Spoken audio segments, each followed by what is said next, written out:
We learned about this fascinating woman actually from our lead actress, Anna Margaret. And we really wanted to take her story. She was a very famous evangelist in the 1920s, and do something totally fictional with it in order to sort of tackle the themes that we wanted to talk about. That we were interested in. Yeah. So, I mean, this event that happened in her life is she was a famous evangelist. She did go missing for 5 weeks in 1926, and no one knows what happened. So we thought it would be an opportunity to kind of fictionalize and talk about female identity and narratives and how they're usurped and the kind of power of storytelling and spectacle, which she kind of embodied. We basically took the setup and the character and wanted to then start the movie out by saying it's 5.5% is truth, the rest is our imagination. So it's really the setup, and then their journey is really what we, completely fictionalized. The incident. And I think that there's something in her character that we hope is truthful to who she was, not necessarily what exactly happened, but who she was and what kind of influence she's had over the last century. Is it exactly 5%? Maybe it's 6.5.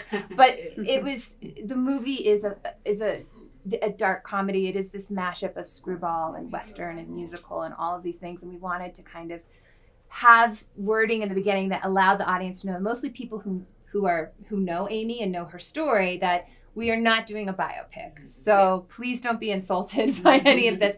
But also for us to have a little fun with it in the language, to kind of tip the hat to the audience, the kind of movie and the experience they're going to have. I was lucky enough to have them, to trick them into writing this for me. I think it was a subconscious.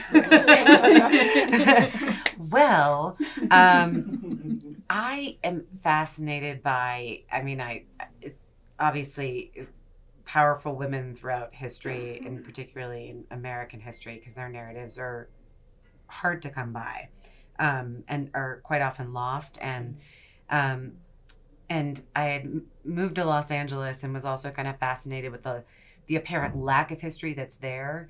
So to see that there is a physical place there that this woman had originated out of and was this real life force. The fact that I was fascinated by her as a historical character, but then I was really interested in how Sam and Marie took like this person who did live in the world, but had all of these complex elements to her and wasn't this one-dimensional female character. She had, and to be able to explore all these things about her as somebody who was a performer, was a leader, but also wanted to get away from all of it, and also wanted to maybe find a little romance and lose herself like anyone else.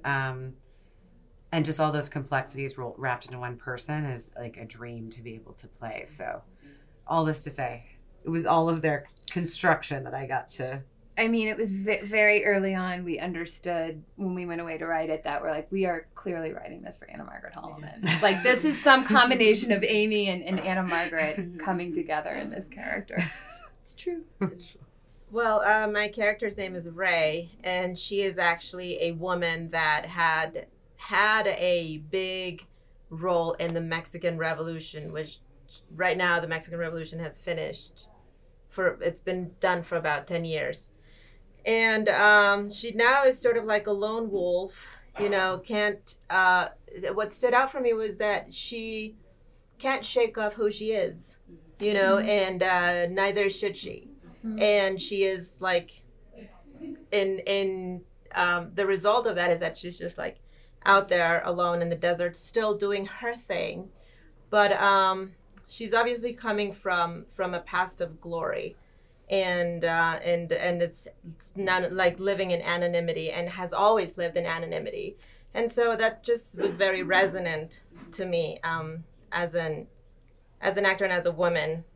And when I read the script, I was really devastated because I thought if I don't get this part, I'm gonna be so sad. I was like, no, why did I read it? I think that it seemed to me important, relevant, and also fun and funny.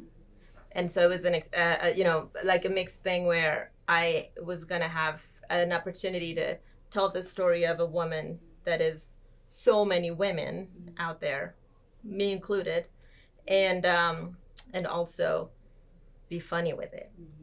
It's a period piece, but if it hadn't had anything to say about today, I don't think any of us would have made it.